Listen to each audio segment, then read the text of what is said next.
Hello viewers, আজকে আমি একটা গ্রেডিংয়ের টিউটোরিয়াল করব ভাবছি। এই যে দেখেন না, এই যে একটা প্যাটার্ন অবজেক্টিভ সফটওয়্যারের প্যাটার্নটা করেছি আমি। এটা হচ্ছে এই যে প্যান্টটা, এটার বিগত আমি একটা এপিসিউতে এই প্যান্টের টিউটোরিয়ালটা করেছি। এই যে এটা ওমেন্স চিনো জগার, এটার গ্রেডিংটা নিয়ে আমি কাজ করব। আমি আসলে এটা করেছিলাম হচ্ছে স্মল সাইজের উপরে। তো এখন আমি আসলে বেশি না পেঁচিয়ে সরাসরি আলোচ্য বিষয়ে চলে আসছি। আমি এখন দেখব আমার সাইজ আছে কয়টা, টোটাল 4টা। একটা আমি করেছি, বাকি 3টা করব। তো আগে হচ্ছে আমার সাইজগুলো মেনশন করব, 3টা সাইজ। তো সেজন্য আমরা করব কি, এই যে গ্রেডিং এখানে চলে আসবো, এরপর সাইজ টেবিল। এখানে এসে আমার হচ্ছে যে সাইজটা আছে এই সাইজটার বড় হবে 3টা সাইজ, এখানে 3 দেব, আর ছোট নেই একটাও, ওটা দেব না, 3টা ব্যাস। তাহলে আমি এখানে দিব হচ্ছে মিডিয়াম, লার্জ, এক্সেল। ওকে, ক্লিয়ার? আচ্ছা, এখন আমি হচ্ছে গ্রেডিং নিয়ে কাজ। আসলে গ্রেডিংয়ের বিষয়টা হচ্ছে বড় সাইজ থেকে ছোট সাইজটার ডিফারেন্স, কিংবা ছোট সাইজ থেকে বড় সাইজটার ডিফারেন্স যেটা। তো আমরা শুরুতে থাইয়ের নিয়ে কাজ করব। থাইতে দেখেন আছে হচ্ছে স্মল সাইজে 25, এরপরে মিডিয়াম সাইজ হচ্ছে 28। তো আমরা সাধারণত কিভাবে গ্রেডিংটা বের করি, আমি যারা নিউ ইয়ার আছেন তাদের জন্য একটু দেখাচ্ছি। দেখেন এখানে হচ্ছে 28 মাইনাস হচ্ছে 25, তাহলে হচ্ছে কি 3 cm। আবার তদ্রূপভাবে দেখেন এখানে 31 থেকে 28 এরকম মাইনাস করতে হবে, সেখানেও 3 cm হবে। আবার 34 থেকে এখানে গ্রেডিং দিয়ে দিছে যে 3 cm, তাই না? থাই। আচ্ছা, যদি 3 cm হয় সেক্ষেত্রে আমরা গ্রেডিংটা কিভাবে আমরা নিতে পারি? আমরা দুই দিকেও নিতে পারি, আবার একদিকেও নিতে পারি। তো আমরা এখন এখানে কয় দিকে নেব, এটা একটা ব্যাপার। এখন এটা ডিপেন্ড করবে হচ্ছে আমার হিপের যে একটা গ্রেডিং আছে, এই হিপের গ্রেডিং। হিপ এখানে যেহেতু নেই, তার মানে হিপ আমাদের এই থাইতে যেভাবে আছে ঠিক এভাবেই আমরা নেব। আপনি ধৈর্য সহকারে দেখেন আমি আসলে মূলত কীভাবে করছি। আমি 3 cm হচ্ছে আমি এখানে নিয়ে নেব। আমি ঠিক এই জায়গাটায়, এটা 2.5 cm, এই ক্রস পয়েন্ট থেকে 2.5 cm ডাউন। আবার কন্ট্রোল প্রেস করে এটাও দেব, আবার হিপ দিব, একত্রে। ক্লিয়ার? তো আমরা ওয়েস্টও দেব। কেন দেবো আমি দেখাচ্ছি। তাহলে আমি এখানে দেব হচ্ছে -3। ক্লিয়ার? মাইনাস না, এটা প্লাস হবে। আমি যেহেতু এটা আমি মাইনাস করে ফেলেছি, সেহেতু আমি এই যেখানে একটা কালো অ্যারোর মতো আসছে ব্ল্যাক কালার, এটা প্রেস করার পরে ফিলিপে প্রেস করব, তাইলে এটা বড় হয়ে যাবে। আচ্ছা, আমি এর কালারটা একটু ঠিক করে নিই।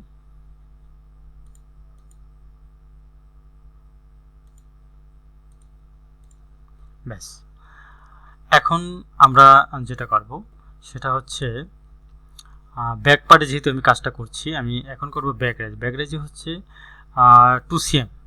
ঠিক এরকমভাবে আপনি মাইনাস প্লাস করলেই আপনি পেয়ে যাবেন 2 cm আমার। তাহলে আমি ঠিক এই জায়গাটায় প্রেস করব, এই জায়গায় প্রেস করে এই যে এক্সের ঘরে আমি মানটা ব্যবহার করব। আর এখানে উপরে নিচে আমি আরও বিগত কয়েকটা গ্রেডিংয়ের টিউটোরিয়াল করছি, আপনারা দেখেছেন কিনা জানি না, আপনি চাইলে দেখে নিতে পারেন। আমার ওয়াই যে মানটা, এটা হচ্ছে উপরে অর্থাৎ আপ অ্যান্ড ডাউনে, আর যে এক্সের মানটা সেটা হচ্ছে ডানে অ্যান্ড বামে অর্থাৎ লেফট অ্যান্ড রাইট।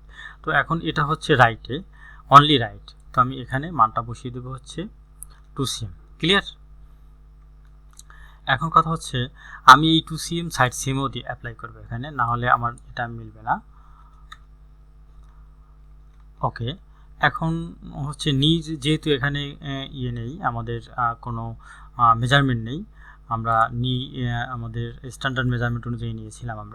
আমরা নিটে পরে আসব, আমরা চলে যাব হচ্ছে হেমে। হ্যাঁ, হেম সারকাম্পে আছে কি দেখেন 2 cm। তো সেক্ষেত্রে আমি এখানটায় 2 cm দেব। ক্লিয়ার? এখন কি করব, এই নিয়ের যে বিষয়টা দেখেন, নিয়েতে যদি না থাকে সেক্ষেত্রে আপনি একটা দারুণ একটা কাজ করতে পারেন। এখানে ডাবল প্রেস করার পরে এই গ্রেডিংটা তুলে দিতে পারেন। তুলে দেওয়ার পরে আবার গ্রেডিং দেওয়ার পরে কানেক্ট দিবেন, কার্ভ দেবেন। ক্লিয়ার? এখানে কার্ভ তো আমরা দেবো না, সরি, কার্ভ হবে না। ওকে, তাহলে এখানে যা এটা নেয়ার ও নিয়ে নিয়েছে। আচ্ছা, এখন একটা ব্যাপার হচ্ছে দেখেন, আমরা এরপরে আসি। এরপরে কী আছে দেখি, ব্যাকরেজের পর আউটার লেন্থে হচ্ছে 3 cm গ্রেডিং। হ্যাঁ 91, 94, 97, 100, এখানে আবার 3cm লেখা আছে। তো 3cm যদি হয়, এখানে একটা বোঝার ব্যাপার আছে। দেখেন আমি এই ব্যাকরেস্টে 2cm প্যারালাল হিসেবে আমি সাইডেও কিন্তু আমি 2cm নিয়ে নিয়েছি, তাহলে 1cm আমার এখনও ডিউ থাকে। এই 1cmটা এপাশে ছেড়ে দেবো। ক্লিয়ার? তাহলে আমার এখানে 3cm হবে। ওকে, -1cm আমি এদিকে দিয়ে দিলাম, এবং এটা সব জায়গায় আমার দিতে হবে। এখানেও দিব, আবার কন্ট্রোল প্রেস করে এখানে দিয়ে শিফট এক্স প্রেস করব, শিফট এক্স। ওকে, আচ্ছা, তো আমার তাহলে লেন্থ হয়ে গেল। ইনসিএমের যেহেতু কোনো মেজারমেন্ট নেই, ইনসিএমের মেজারমেন্ট আছে কি না? ইনসিএমের তো মেজারমেন্ট নেই। আমরা তাহলে লেন্থ, থাই, হিপ, ওয়েস্ট সব কিছু কমপ্লিট। এখন আমরা আসতে পারি একটু ওয়েস্টে। ওয়েস্টে আমাদের এখানে একটা গ্রেডিং দেওয়া আছে, যদিও এটা এলাস্টিকেটেড, তবুও আমাদের তো ওই অনুযায়ী এখানে সারকামটা থ্রো করতে হবে। এখানে দেখেন আছে কত, 36, 42, তার মানে হচ্ছে এখানে 6cm। বাবা, অনেক ডিফারেন্স। আপনার হচ্ছে 42 মাইনাস হচ্ছে 36, দ্যাট মিনস 6cm, আর এরপরে হচ্ছে মাত্র 2cm করে না? তাহলে এখানে কোনো প্রবলেম, এটা আমার মনে হচ্ছে কোনো মিস্টেক আছে। যদি মিস্টেক অবশ্যই আছে, কারণ হচ্ছে এখানে আমাদের 6cm হিসেবে হওয়া উচিত, যেখানে থাই এখানে কেন 6cm হবে দেখেন, আমার এখানে থাই হচ্ছে 3cm, আমার হিপ 3cm হবে, নাহলে এই প্যারালেলটা মিলবে না, সেই প্যারালেলটা মিলবে না।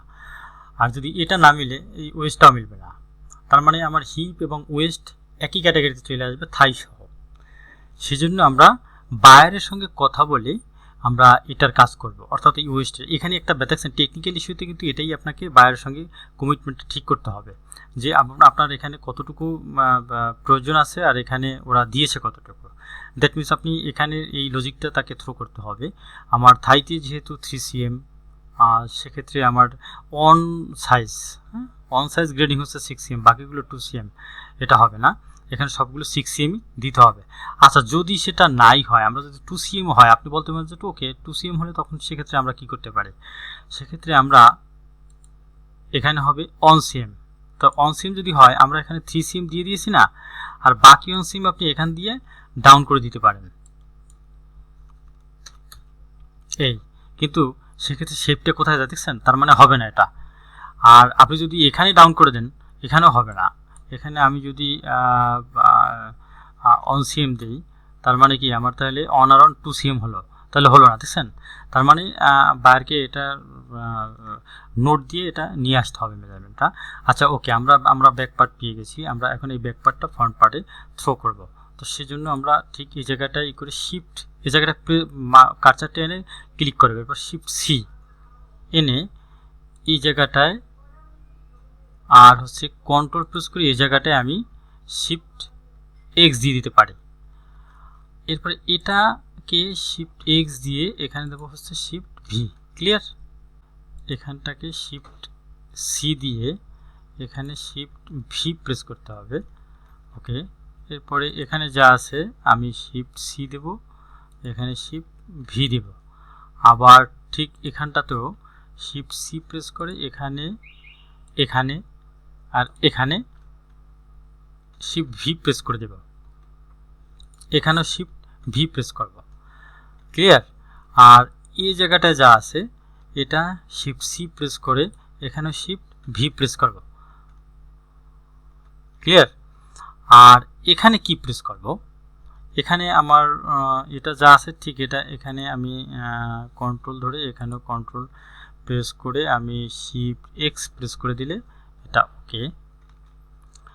তো আমাদের এটা হয়ে গেল। এরপরে আপনি এই জায়গাটাও আপনি শিফট এক্স প্রেস করে ছেড়ে দিতে হবে। ক্লিয়ার?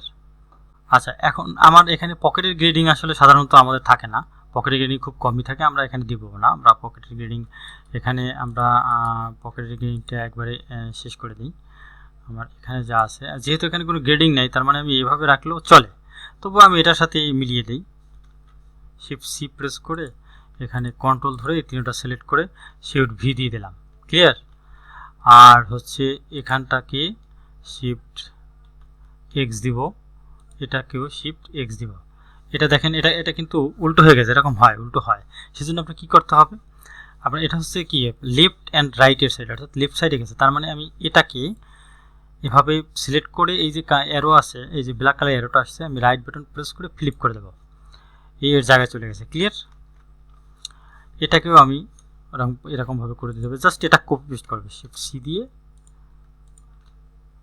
কপি পেস্ট করে দিলাম। এটাকেও শিফট এক্স দিয়ে কপি পেস্ট করে দিলাম। আর এটা এরকমভাবে আমি ফ্লিপ করে দেব, ব্যাস। ক্লিয়ার? আচ্ছা, এখন এখানে আমার যেটা আমি অ্যাপ্লাই করেছি ঠিক এটা আমি কাপে দেব।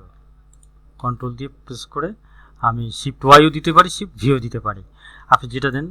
আমি শিফট ওয়াই দিয়ে দিয়েছি। আচ্ছা, আর এখানে দেব হচ্ছে, এখানে 3cm এর ডাবল হবে। হ্যাঁ, কন্ট্রোল ধরে এখানে আমি 6cm দেব।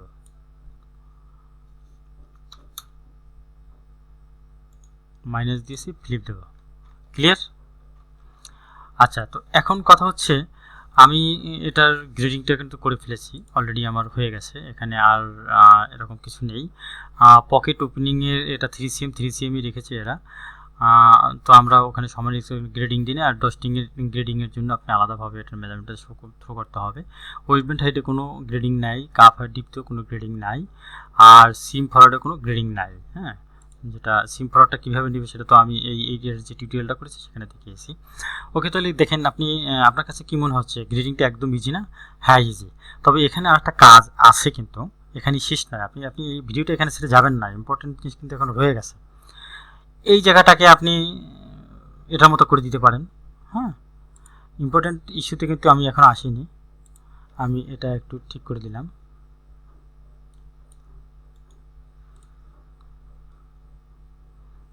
এই শেপটাও এরকম করে দিতে হবে, তা না হলে এখানটা মিলবে না। এই যে এখন শেপটা মিলে গেছে। আচ্ছা, এখন সেটা হচ্ছে দেখেন এই জায়গাটা কিন্তু স্মুথলি শেপটা আসেনি, তাই না? এটার জন্য কি করতে হবে, এই যে দেখেন এখানে একটা এরোপ্লেন টুলস আছে, তাই না? এটা দিয়ে আমি এটাকে এরকম প্রেস করে একদম সুন্দরভাবে শেপটা মিলিয়ে দেব। আবার এটাকে প্রেস করে সুন্দরভাবে শেপটা এটার সঙ্গে মিলিয়ে দেব। ক্লিয়ার? ঠিক এভাবে ম্যানুয়ালি কাজ করবেন আপনি। ম্যানুয়ালি কিন্তু এই সফটওয়্যারে কাজ করা যায়। আসলে ম্যানুয়ালি যারা মার্কার করে তারা ভালো জানবে। আপনারা বর্তমানে আসলে যারা নিউ এই জেনারেশন, এরা আসলে ম্যানুয়ালি মার্কার জানবেন না। মার্কার এখন সব গেছে অটোমেটিক্যালি বেস হয়ে। আসলে অটো মার্কারের কারণে অনেক কাজ থেকে মানুষ পিছনে চলে আসছে। এখন এখানে আরেকটা ব্যাপার আছে, সেটা নিয়ে আমি অন্য একদিন কাজ করবো। এই আমাদের যেহেতু ইনসিএমের কোনো মেজারমেন্ট নেই, অতএব ইনসিএমে আমি কোনো কাজ করবো না। ইনসিএমে একটা কাজ ছিল, আর একটা ইম্পর্টেন্ট কাজ ছিল, যেটা যেহেতু এখানে মেজারমেন্ট নেই, অতএব এটা নিয়ে কাজ করবো না। দেখতে দেখতে আমি ভিডিওটা শেষ দিকে চলে আসছি। Thank you for watching.